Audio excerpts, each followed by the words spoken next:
I am loving the idea of taking my career into my own hands, into making my own work. I have a story to tell, and I can take this social activism that is really important to me around this issue and bring that into my artistic work. I felt really strongly about what I had to say with the film. I'm not someone who's always great at advocating for myself or kind of putting myself out there. It finally struck me that like all of these things needed to kind of come together.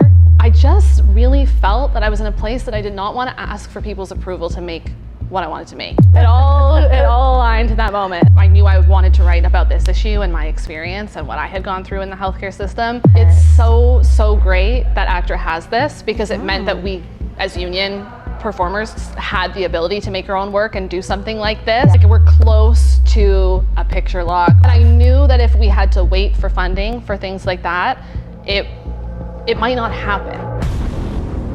And before we start the interview, please, if you could subscribe, it helps us out so much, costs you nothing, and we would really appreciate it. So hit that subscribe button. Enjoy the interview. Welcome to the podcast. Thank you. Thank you so much for having me. My absolute pleasure. So I want to jump in and start with talking about Alice is Fine. Yeah. Tell me about how this started. Yes. Think way back. Way back. Yeah. So there was like a bunch of big things kind of happening in my life that sort of converged into Alice is Fine coming into creation. It's a very personal story, and so the last couple of years I have been struggling a lot with my health and going through some pretty challenging chronic health issues, and so that's kind of the origin of it all and the origin of the story.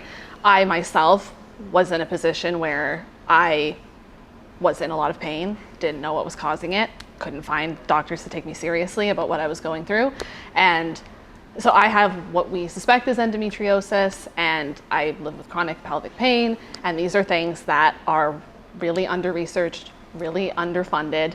And so I was going through this journey of, one, being really unwell, which is really challenging as a performer.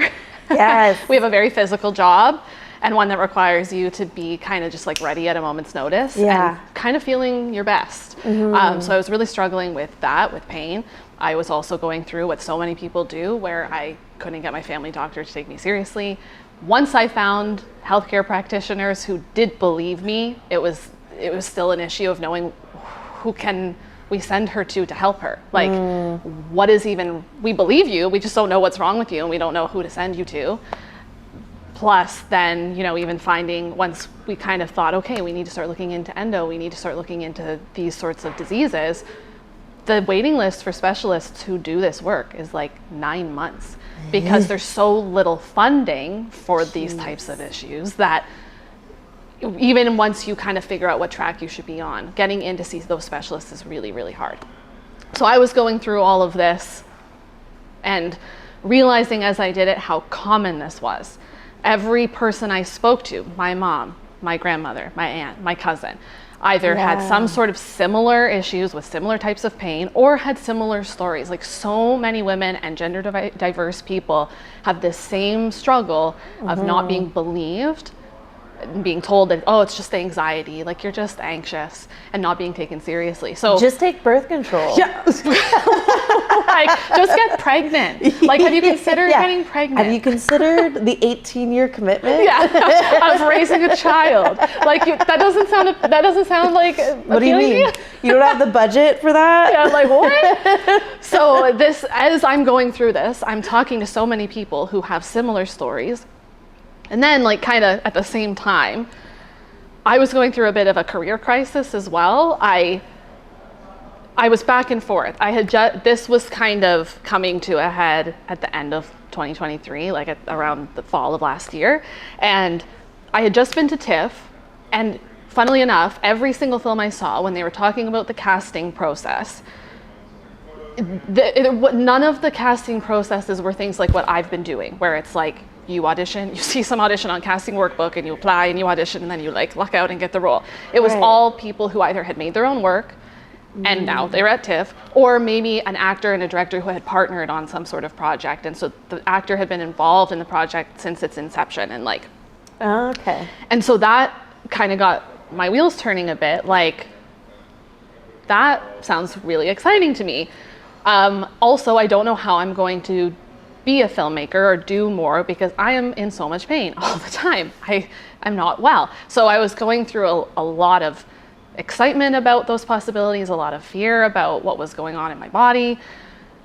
Then I sort of had, this is such a long winding tale, but all of these things kind of converged into a story.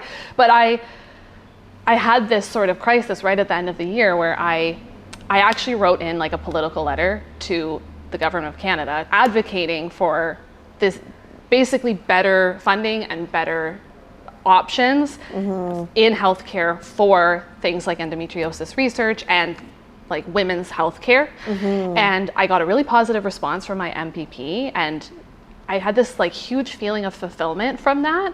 And I had this moment of going like, I haven't felt fulfilled in a really long time. You know, it's been a really slow few years with the pandemic, with the strike. It's like, I think we all of us felt it.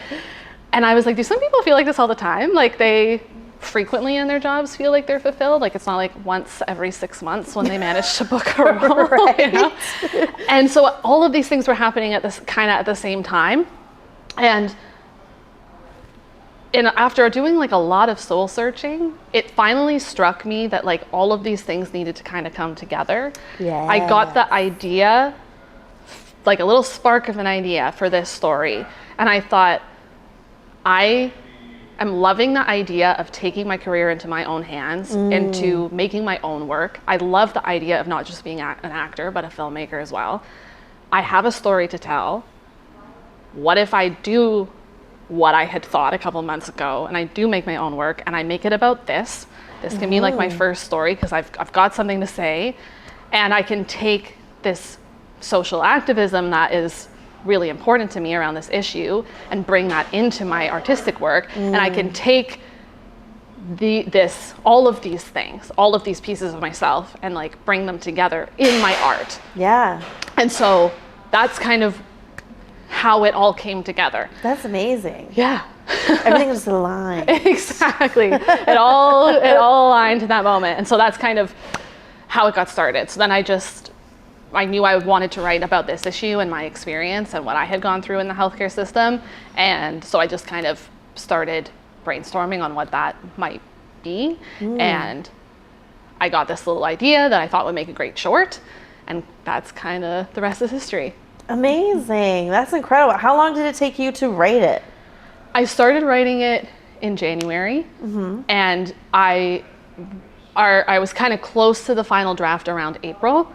I was working on it very closely. My acting coach, Vivian Endicott Douglas, who is an amazing artist and director and coach, she was coaching me on the writing of it. So I was kind of bringing drafts each week to our coaching sessions and getting some feedback, and we ended up working very closely together on it, and she ended up directing the short as well. So around April, when it started to kind of come together, like we're almost at the point where it's done and we're ready to start thinking about shooting it. I really wanted Viv to direct it, but I wasn't sure if I should ask because she was my coach. I wasn't sure exactly, it's a different relationship. And it turned out she was thinking the same thing. Wow. And so in one conversation, all of a sudden, we both realized we both wanted to work on it together. It's a story that she connects very personally with as well. And she had partnered with me so closely on the writing of it that she knew exactly what we were trying to do with the story. There's two main characters in the short. I play Alice, and there's a doctor, and she was often reading the doctor role like opposite me, so she knew exactly what we were trying to do with that character. Like we were so closely aligned on it, and so it ended up being so perfect that she did want to direct it because she had the vision, and so we were able to like really partner on it. Amazing. That's awesome. And how long did it take you to shoot it? We shot it in one day. Stop. It was a 14-hour day. What? That's amazing. It was crazy. It takes place in one location. Okay. And there's 4 actors total. the first two leave quickly at the beginning, and then it's mostly me and this doctor, and it's one scene really. Okay. So it was something that was feasible, and that was in the back of my mind when writing it, was I'm looking at making my first film. I've got this story, but also the practicalities of making a movie. Like I don't have no a lot explosions, no helicopters. Maybe like not so many prosthetics. Like what can we do to bring the budget down? So thankfully this story ended up being very right for it to be told in this simple one room. Yeah. In this doctor's appointment essentially. So it meant we were able to get it done in one long day. One long day. But that's awesome. That's incredible. One day. Yeah. That's hard to beat. That's hard. You almost can't get less than that. You almost can't do it, actually. But that's incredible. And so it's making festival rounds now. It's in the completed edited process? We are in post-production now. So our editor and our director have worked very closely on it, and so I left it in their hands for the first little while. I was like, I trust you, and I don't want to watch myself do all these things. So they were that one. Yeah. And then you just start going crazy, watching all of your own footage. Right. So I was lucky that they very much understood the vision and could do that without me. So I got to see a rough cut though a couple weeks ago for the first time. It looks so good. So I'm so happy. So it's amazing. We're close to a picture lock. We're just now working on the sound design and the music. We have a very specific vision for what we want to do with the music of the film. So we're hoping for some original music, an original song maybe. So we're kind of working on that. And then yes, the goal is we'll have it finished so that we can submit for festivals in the new year, for the coming season. Yeah. Amazing. Yeah. That's so wicked. Yeah. So how did you fund it? Did you Kickstarter, GoFundMe, or did you grants? How'd you do that? Yes. How did I? Did you put up your own money? I did. I put my own money up. It was a situation where, again, because we knew we could shoot it in one day, and it's a relatively small cast, we did it as an actor co-op, which meant that we could, all of the actors have a stake in the final product, but don't get paid on the day because they basically have a piece of an ownership of it for when one day hopefully we're going to sell it and we're going to make money, and that's how we all get paid.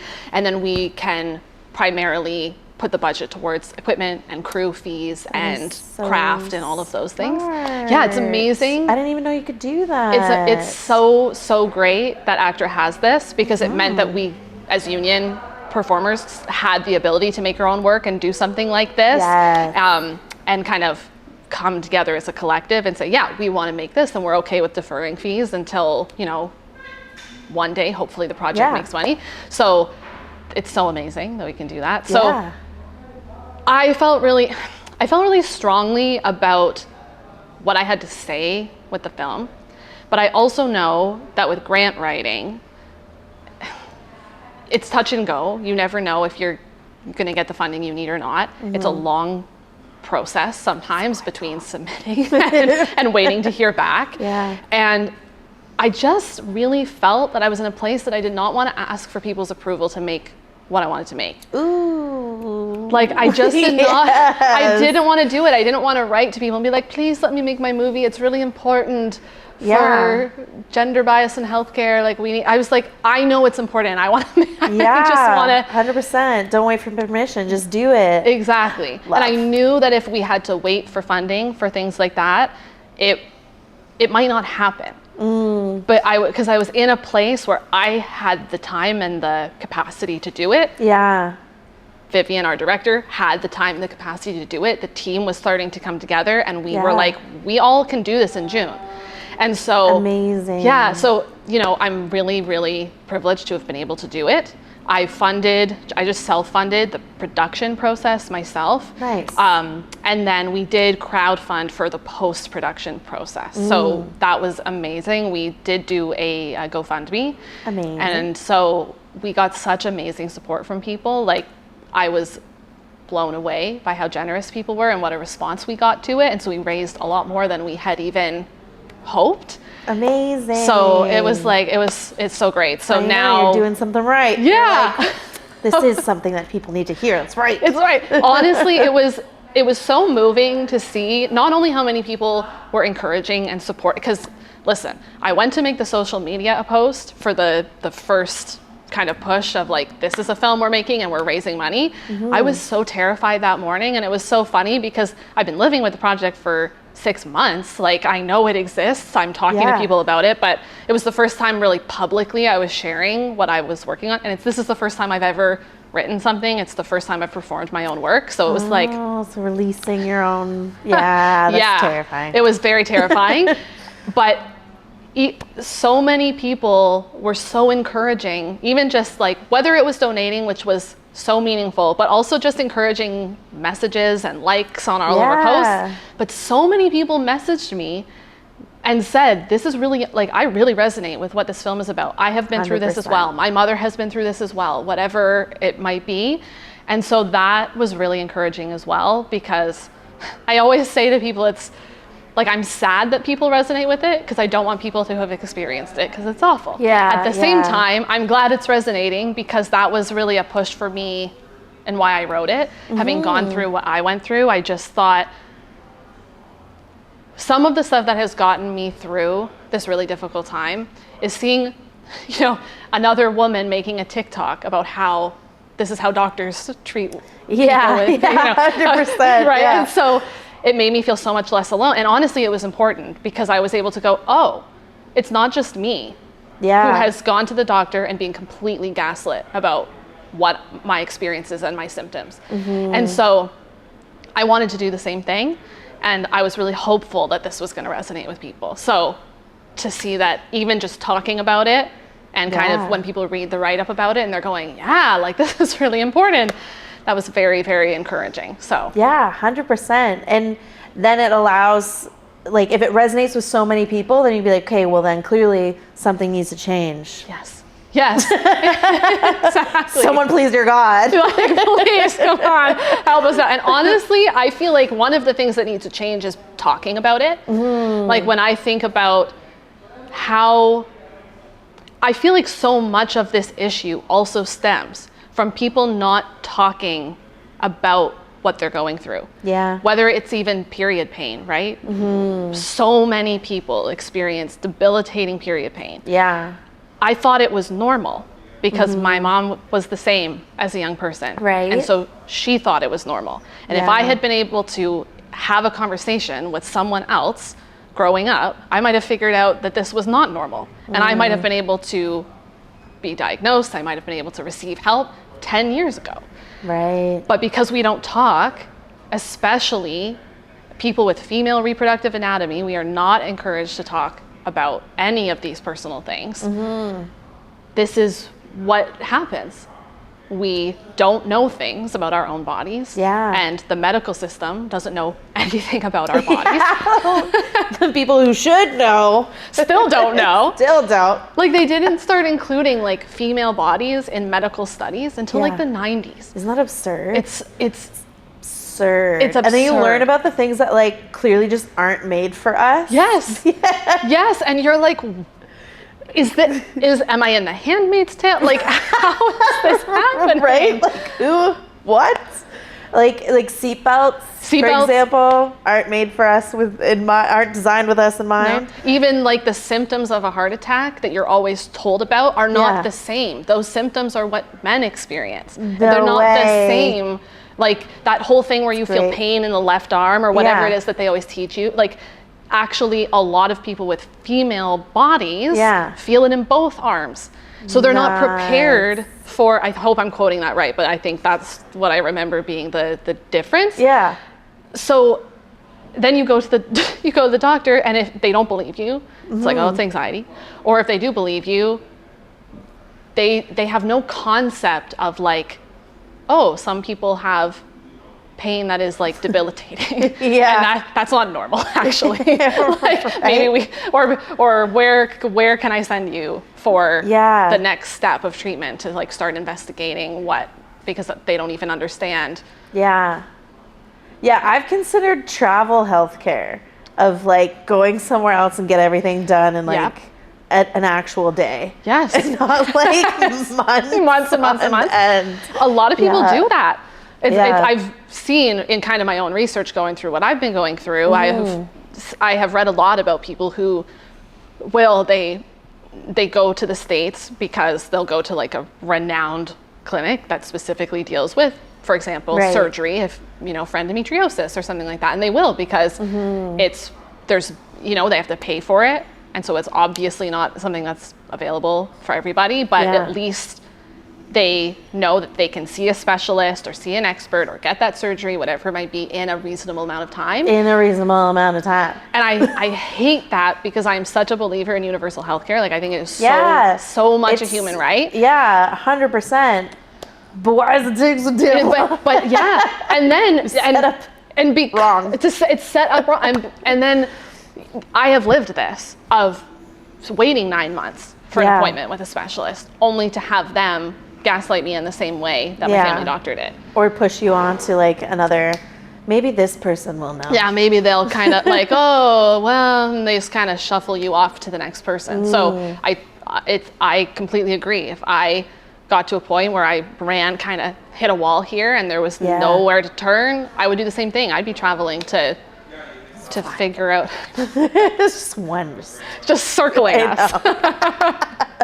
But I've definitely considered it with just like an overall scan the whole body. Yes. Like, make sure everything's okay. And send me home. Then you have a little bit of confidence, because it's true. You hear all the time about people who have some sort of issue comes up that could have been diagnosed years before. Yes. Or, Yeah, that's a thing I found interesting when they changed the pap smear tests from every year or every other year to like every 3. They've extended it, so you don't have to get them so often. And I'm like, do we see this as problematic? Do we see that? Do we see how this maybe not good? Maybe it's not. And you always have to think to yourself, is that because it really isn't necessary to do it so often, or is it easier for you? Yeah, right. I'm like, you don't want to dive in. Yeah, you're just like, ignorance is bliss. Like, right. I'm like, but I feel like I would like to know if there's any, cancerous cells hanging out. I actually would love that information. Right? Yes or no? Every so often would be great. With just like a little check, make sure everything's okay. Right? Yeah, bizarre. Yeah, our system is not the greatest. There's so people should definitely watch Alice is Fine. Yes, please watch it. And listen, it is of course like dealing with dramatic themes, and because we're grappling with this issue of gender bias in healthcare and everything, but it's also really funny. Like I tried very intentionally to bring a lot of humor to it, because what those times when you are at the doctor or you're going through testing or whatever it might be, when you're having that experience of like, this is so ridiculous what they're doing to me right now or what they're saying to me, that it's almost funny. Like it's so absurd that it's almost funny. That was kind of the feeling I was trying to 100%. encapsulate in the film. Because even if it's not so absurd that it's funny, it's so awkward that you're like, can we laugh about it? I'm feeling really weird with you between my legs right now. Exactly. You're like, this is really uncomfortable. Right? Enjoy. Exactly.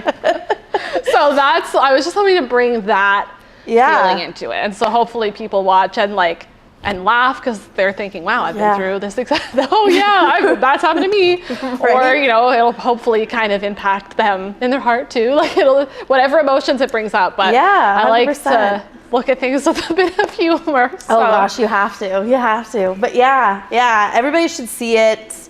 And if you're a woman, have a female body, or know someone or love someone with one, go see it. Yes, exactly. It's important. Things have been killing us for so long. We're now not allowed using tampons. At this point, well, nothing is safe. Nothing is safe. The tampons have chemicals. Yeah. They also were only tested with water and never blood. Oh my God, really? I Yes. didn't know that. Yeah, right before this thing about the toxic chemicals came out, there was something got revealed that when they created tampons, they only ever tested them with water and never the blue actually liquid in commercials. Yes, exactly. And so all of a sudden, Ridiculous. People everywhere were like, this would be why they don't work, because blood is very different than water. We literally have we literally have a saying, it's blood is thicker than water, do we not? Yes. Created by a man, I'm sure. Yeah. Exactly. That's so funny. But yeah, go watch it. Go watch it. And your other project that you're in, and it's just acting for this one, is Pink is In? Yes. Tell me about Pink is In. Yes, Pink is In is like on the opposite spectrum of things. On the flip side. On the flip side, a super fun comedy about a women's prison. And yes, I just act in that. It is so much fun. We have 3 seasons that we've done and hopefully more coming. Amazing. And so that has been just the most exciting project to be a part of. And it's like a very lovely cast and crew. And we always have a lot of fun when we're together. So nice. It is like a project that we started in 2020, right during the pandemic. Ooh. So I frequently think about how grateful I am to have had this like steady work through this very, very tumultuous period. Right. And yeah, that's true. You were just touring, you were just at like Comic-Con with it? Yeah, we had a booth at Hamilton Comic-Con, which was super fun. It's always nice to see everybody because in between shooting, we don't see each other. And so anytime we do get together for some sort of premiere or something like this, it's really fun. But it was great. It was actually such a brilliant move by the producing team as a way to get word out about the show.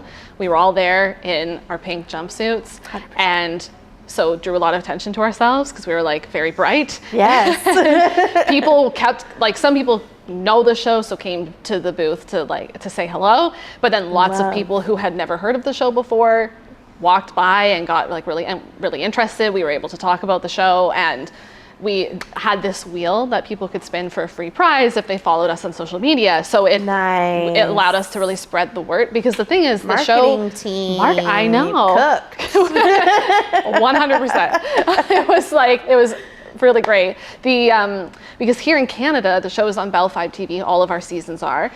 Watch it on Bell 5 TV. But it's actually easier to watch internationally. Like it's on Tubi in the United States, and I think it's Mexico, and it's on Amazon Prime in the UK and the US. So it's a lot easier for people outside of Canada to watch. And so despite being shot and filmed in Hamilton, and there's all kinds of very recognizable Hamilton scenery in the show, which is awesome, it's hard for people to watch here if they don't have Bell. And we're hoping that that's going to change. Our Christmas episode, which is one of my favorite episodes, it was so fun to shoot. It's Jane Eastwood is our guest star. She's an icon. So many people at Comic-Con came specifically to see her, to get an autograph signed by her. And she is amazing. Like, I just a little digression. The famous people who came to Comic-Con, like they set up booths and they charge like $80 to $100 to sign headshots, to take pictures with people. Right. Jane Eastwood is there giving photos away for free. She took a photo with anyone who asked. She was signing anything they like, getting to know them and talking to them. Like, she is such a class act. Like, and people were in tears meeting her. Like, she is like their childhood hero. Oh, I love that. So it was incredible. So that's a little side note, but she stars in our Christmas episode, and that episode is going to be on Tubi Canada on December 3rd. Nice. And so finally it's going to be easier for Canadians to actually watch our very Canadian show. Tune in December 3rd. December 3rd. Get those ratings up. So hopefully that's going to bring in some more viewership and help us get the rest of the episodes on Tubi here as well, and kind of help us propel to more seasons, because the creators have lots written for future seasons. So that's amazing. And what kind of character do you play in that? So I am I murdered my husband. I am like a naturally, as you do. I am like a very sassy and kind of like, I'm always like filing my nails, and I'm kind of like snooty. And I am in prison because I murdered my husband. It was almost the perfect crime. I murdered him with an icicle, and so it would have melted, and then there would have been no murder weapon, but I did get caught. It was on the front lawn, so I guess there was some like flaws in my murderous schemes. But it was because he criticized my fashion choices. So, just that gives, right? That just gives you a little bit of a sense of who Kitty Cat is. That's my character. Love. Yeah, that's amazing. It is a role that I love to play, and I'm always excited to come back to because, and it's like one role I get to play she's not totally like me, like even in physicality and vocally is just like a little bit different than myself. And so, yeah, that's very fun. So fun. I love that. What's something that you've learned throughout the seasons with this character? Oh, yeah. I think figuring out because in physicality, she's a little bit different than I am. This was one of the first roles that I've played that was like that, where there was sort of a very specific physical choices I was making with her and vocal choices that were less natural to myself. Right. And also in a series where there's large breaks in between seasons. And so something I just had to learn was, okay, it's been a year since I last played Kitty Cat and was doing that work. How do I bring that consistency this season so that she seems like the same person when she comes into this season and there's like different things going on in the prison and I haven't made those physical choices in a year. So that was a really great learning experience, was just that practice of diving back into the character and reminding myself of, the character's wants and motivations and things that I had made decisions on in the first season and applying those to the circumstances of what was happening this season and going, okay, what were some of the physical choices I was making? How can I bring them back this season, but also not get stuck into some sort of like caricature thing where I'm only doing this one physical choice in every single scene, but kind of keeping it feeling fresh and alive, but consistent. Fair. Yeah. And so do you have like a notebook that you reference and go back to, or do you watch the previous season to make sure you clock everything, or how do you go about doing that? Yeah, I did rewatch some of my work from the previous season just to remind myself of some of the mannerisms and things that felt very true to the character. And then I actually found sort of looking at the scripts from the previous season again and kind of, because in season 1, for example, there's that first scene that what I was just describing about a bit of Kitty Cat's backstory. That's one of my first scenes in, so it's not too much of a spoiler. It's like you'll find out in my kind of character's first episode. But it was helpful to kind of remind myself of some of the dialogue from that scene and kind of just get it in my body again and go, like this is feeling kind of familiar. A very grounding scene. Yes, exactly, because I'm saying a bunch of lines that are very core to the identity of this person, and then kind of playing around with that, repeating those lines, kind of messing around with it a little bit, and then kind of going into the scenes and the dialogue from this season and kind of being like, okay, I'm the same person saying these things as those things. But like, it was just, I found the physicality really actually helps me feel like her as well. So if I could kind of watch a little bit of stuff and remind myself from previous scenes of some of those mannerisms and then pick up some of that dialogue again and go to those core beats that were really relevant to the core of who Kitty Cat is, and then kind of start in my body like doing those mannerisms that are so core to her. As soon as I get the nail file out, because she's like always filing her nails, this is one of her character quirks. As soon as I like start doing the nail filing, like I'm doing right now, I can feel myself like it starts to kind of ground me and like, oh yeah, this is who she is. Right. And then it helps, because one of the hard things too is it is an ensemble comedy.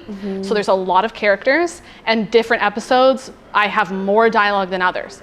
There's times like in one episode, I got to do this big monologue.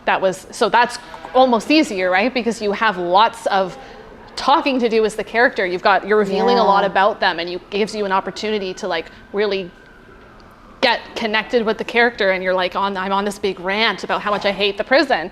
But then in some episodes, you're like, I have one line. I just have to say like one little itty bitty thing. Okay, what's Kitty Cat's point of view on this one little thing that happens in this scene? How does she feel about this variety show that they're doing? Or how does she feel about standing in this lineup for the food at the canteen? Whatever it might be. So, yeah. Wicked. That's so fun. And you're union, right? Yeah. So how did you get into the union? How did it happen for you? Yeah. My first actor credit was a union commercial. Nice. And then Pink is In actually was my next 2 credits. Wicked. And it's really, I was actually thinking about this yesterday, how fortuitous it was that I had booked that commercial right before this, because Pink is In is a union show. And so true. I had relatively recently booked my first commercial to get that first credit. Right. And then Lisa, who is the creator of Pink is In, I worked on a short film that she created in 2018. And so I knew that I had worked with her before and loved working with her. And then she posted on Facebook. We were Facebook friends. And I just happened to see that she posted that I've got this series called Pink is In, and we just found out we're greenlit by Bell 5 TV. Love. I was like, well, that's really cool. And I was like, I really want to be a part of that. And I would love to work with Lisa again. And I was like, I really went out of my comfort zone, because I'm not someone who's always great at advocating for myself or kind of putting myself out there. But I sent her a message and was like, is there any chance you are still casting for this show? Because this sounds really awesome. And she was like, are you union? I was like, yes, actually. Nice. And she was like, call me. And so I called Lisa, we chatted a bit about it. And so she put me in touch with Darren, who both Lisa and Darren and Kim, like the creators of the show, they also all play characters in the show. Darren plays Ruby LaRue, and but also did the casting for the show. And so Darren had seen me in the film that I did with Lisa called Death Game in 2018. And so she's on the phone telling me, Darren actually really liked your work in that, so I'm sure would see you for Pink is In. And so he did. He sent me the audition material, and I sent in a self-tape, and then I booked the role. And then I was in I think all 4 episodes of season 1, and so each episode counts as a different union credit. Okay, and so that fulfilled my 2nd and 3rd credit. And wicked. So, yeah, that's how I That's became a full member. amazing. Yeah. I love looking back and seeing how everything connects. Oh, totally. Especially because I was very torn when I booked that commercial as to whether I should use it to join or not. Because you have a certain amount of time to fulfill the other one. Exactly. And I wasn't sure, because I know my agent at the time wasn't so sure if it was the right time for me to join, because I was booking a lot of non-union commercials. Right. But I was really feeling like that's all that I'm being seen for. And there's lots of shows that they won't see you if you're not union, or you're not high on the list, right? Because they have to prioritize union members. Yeah. And I thought, like, that's ultimately where I want my career to go, is in a union direction. But I really stewed on it, because I thought, is it too soon to use this credit? But then I thought, if I don't use it and it expires and I can no longer use this commercial as my first apprenticeship credit, like, who knows how long it'll be before the next union project comes along. So, but I really wasn't sure. But then when I look back, and I decided it was the right time to do it, and I did. And then thank goodness, because if I hadn't, I wouldn't have been capable of joining Pink is In. So. Yeah, that's incredible.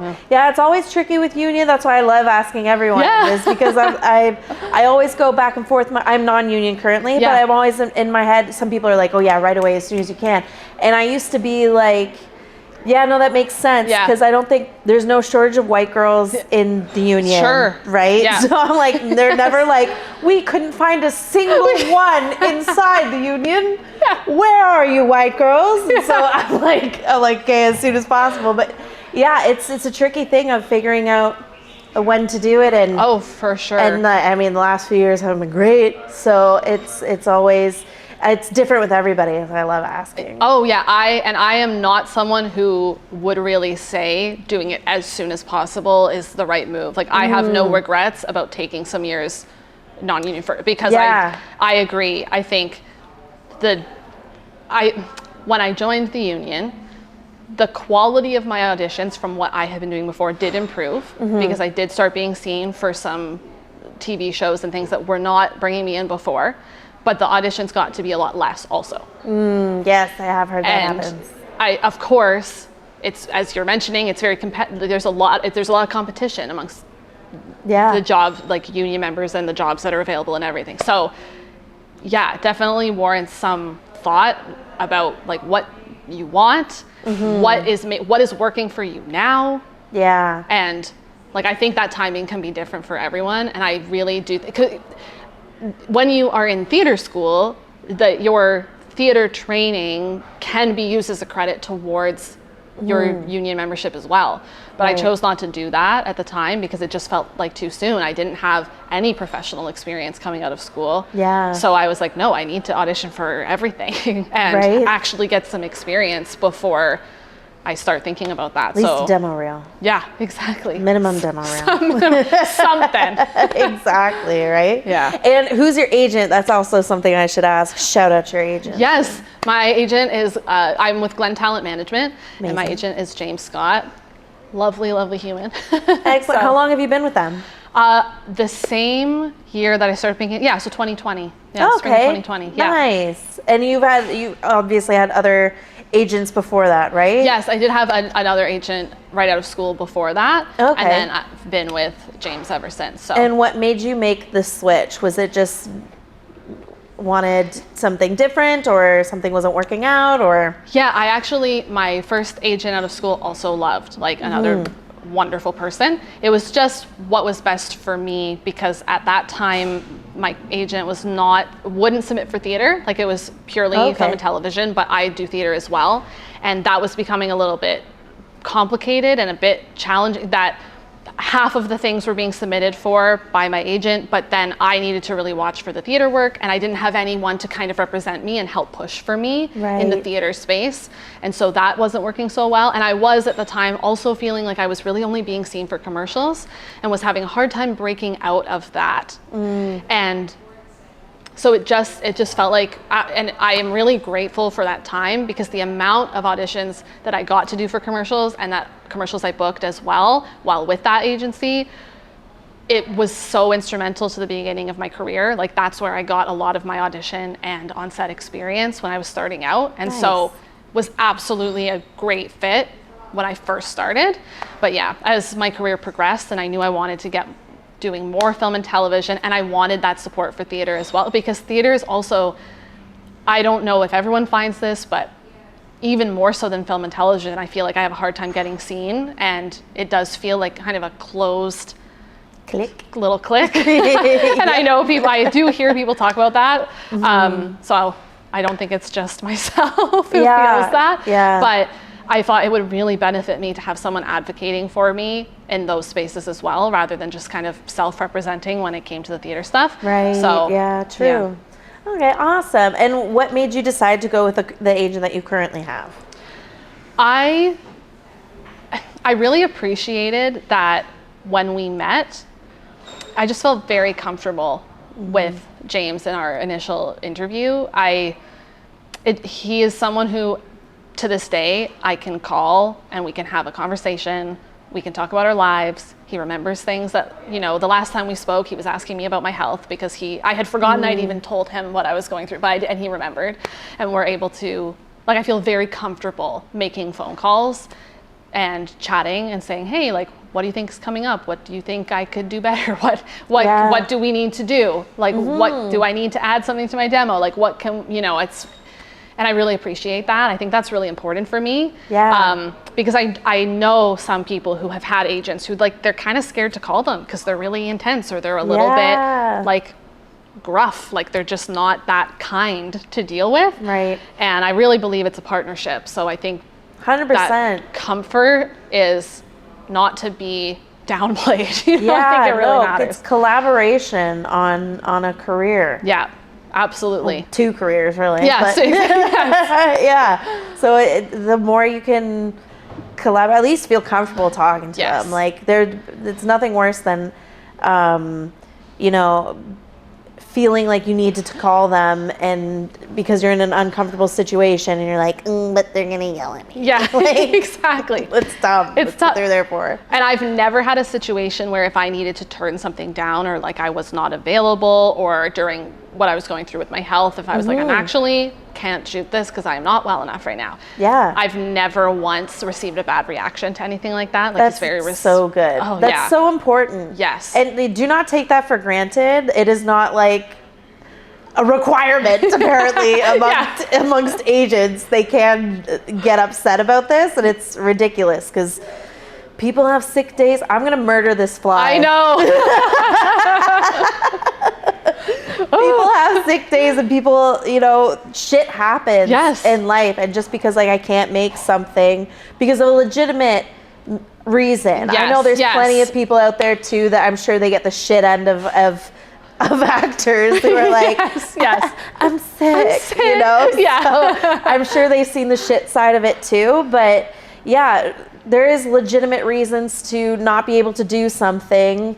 Illness being one of them, and yeah, to feel like you have to perform even though feel like you're dying is not a comfortable spot to be in. Exactly. So hard no. Hard pass on that. Yeah. That's amazing. That's so good. I'm happy for you because it's not. Again, not an agent requirement. No. We do hear of some agents that don't care. Yes, 100%. Yeah. So yeah, that's great. I'll wrap up with a couple of questions. My 2 questions.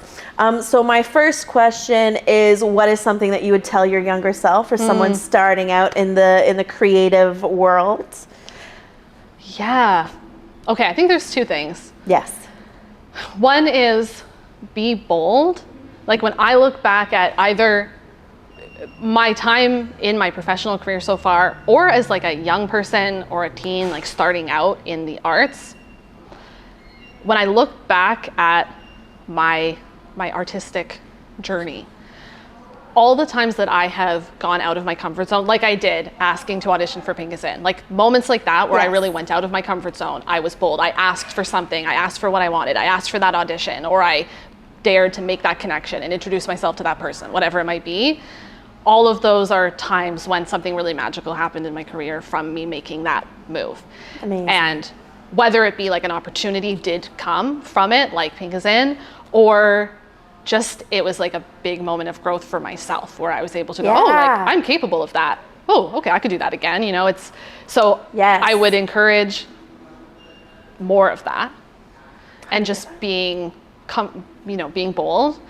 And I also think caring for your mental health, because I do feel like that's one area of the industry that is really not focused on it all. Yeah, we lack. We lack it. And if you, like for me, coming from a theater school background, like there's so many things that have held me in such good stead from my training, but there's like nothing about the resilience that it takes to make a career in this industry and how to take care of yourself through it all. And so just like it's been something in the last few years I've really had to work on, is like realizing how much I was dealing with anxiety, managing like my inner critic as I'm self-taping and auditioning, like having boundaries and saying no to things, knowing it's okay to rest, like all, all of these things that are so important to being able to have a career, not just like a little short stint in the industry, but actually doing this as a marathon, not a race, like doing this long term. And so I feel like as an industry, we need to work on the health around the arts more. You know, there's a lot of like suffering artist mentality, and that allows kind of toxicity, whether it be in school, like training school or on sets and things like that. But I wish that I started prioritizing that and kind of recognizing that sooner in my life. Yeah. Preach. Yeah, so true. So true. What would you call this chapter of your life? Ooh. I didn't come up with that. I got that from a card game who's not sponsoring me. So. Come on. Oh, that's like, I love that question. Like, this sounds so weird, but what came to me is just like me. And I guess maybe like parentheses becoming. Ooh, I like. That sounds very fancy. But I feel like in this chapter of my life, I'm feeling so much more comfortable in who I am as a human, as an artist. This chapter of making my own film and kind of finding my voice in that way as a writer and saying like, yeah, I have something to say. I'm going to make my own art. Like, I want to do this. It's just, I feel more kind of integrated with myself and with the work that I've been doing with that, like being bold and choosing to make that path, like I'm gonna be a filmmaker, but also just I've done a lot of work in my coaching with our director, my coach Vivian, and she has an amazing course called On Camera Confidence, but like a huge part of it is actually about the internal work that we need to do as artists around mindfulness and again, managing the inner critic and all of these things. And it's been life-changing, like just actually starting to work on that mental health piece and bringing all of these things together, understanding myself a little bit better, having boundaries, kind of learning to go like, what is a hard no? And not feeling guilty for saying no to things, and like, what is a big yes? And like leaning towards those things for myself. Like, this is a little bit all over the place, but it's just like, there's been a lot of pieces in my mental health, in learning to advocate for myself with my physical health and everything I've gone through, and then like bringing all of that stuff into my art as well. Yes. That, yeah, it just feels like I'm feeling more like who I am. And who I was meant to be than I ever have, I think. So that's where that amazing. I love that. Yay! I love that for you. Thanks. That's awesome. Well, thank you so much for coming on my podcast and chatting with me about all of the amazing things that you've got going on. I really, truly appreciate it. And everybody should go watch Pink is In and Alice is Fine. Fine. Yeah, take the tone of that in whatever way you will, but yeah. She's fine. She's fine, guys. Thank you so much for having me and for asking me about all these things. It's 100%. Lovely. Yes, thank you so much. Yay! Thank you for listening. I hope you enjoyed this interview. I hope you learned something. I hope you go and watch Pink is In and Alice is Fine.